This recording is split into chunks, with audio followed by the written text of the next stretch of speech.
Okay, so next thing I'm gonna do, we're gonna go in here and we're gonna figure out the mouth. So we're gonna do the same kind of same thing. I'm gonna go in here and she's smiling. Not really smiling, but there's a slight smirk in here. Usually what I do is I go in here and I'll put a point there, put a point there, 1, 2, then a corner, 1, 2, 1, 2, done. Okay, and let's go and flip over to the side view. You can see it's sitting there, and maybe here I'll just pull it forward a bit. Okay, I'm going to grab myself by the vertices, and we'll pull those forward. And let's grab the corner of the mouth here. I'll pull it back.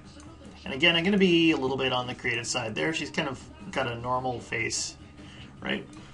Just going to go a bit low on these and pull this back. Pull this back.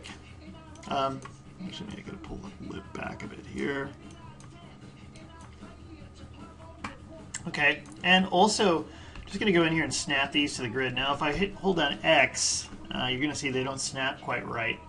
I'm just gonna go in to move snap settings and turn off that retained component spacing. If you leave that on, the other way to get there is you hold down W and you left click and you'll find it right there, and you can turn that off. And so now when I hold down X, boop, there, I like that better. And we're good. So now I'm just going to go in here and I'm going to grab all the edges, grab these edges here. Okay, and I'll zoom out. I'm going to hit Control E to extrude, pull these out.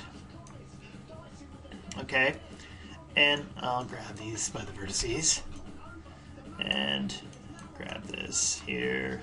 Goes over this way. I'm following the nasolabial furrow here. This one, we might end up putting another one in here. I'll pop that here. Let's take this thing and hold down X.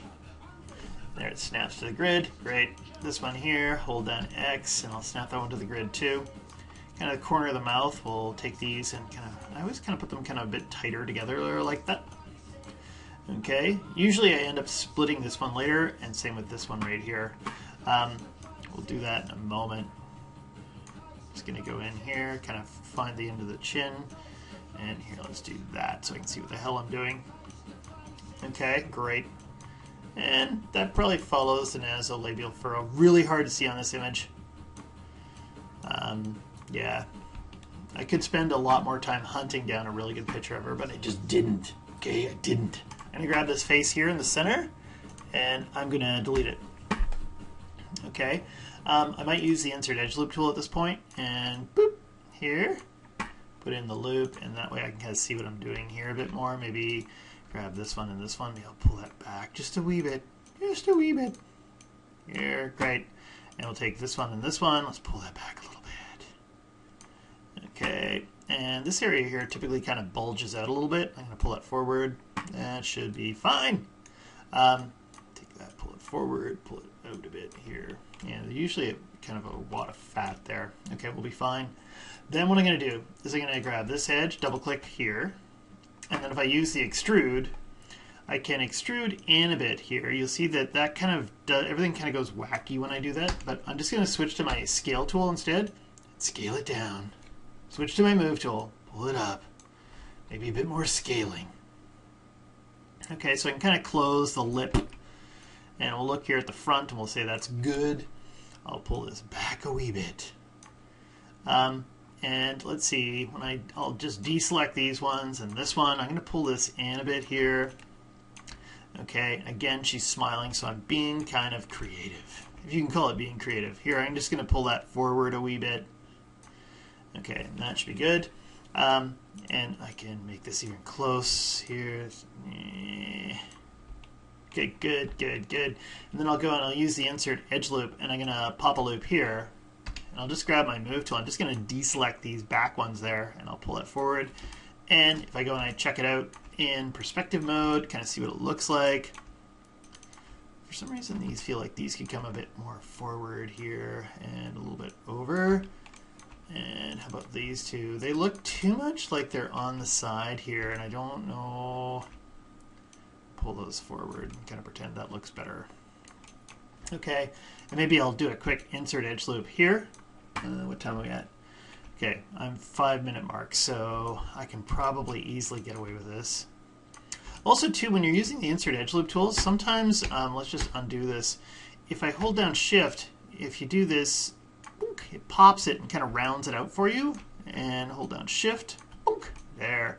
That one looked a bit better here, but maybe not down here so much, so we'll save that for later on. I always notice she has this kind of weird thing with the one side of her face here, so we'll do that afterwards.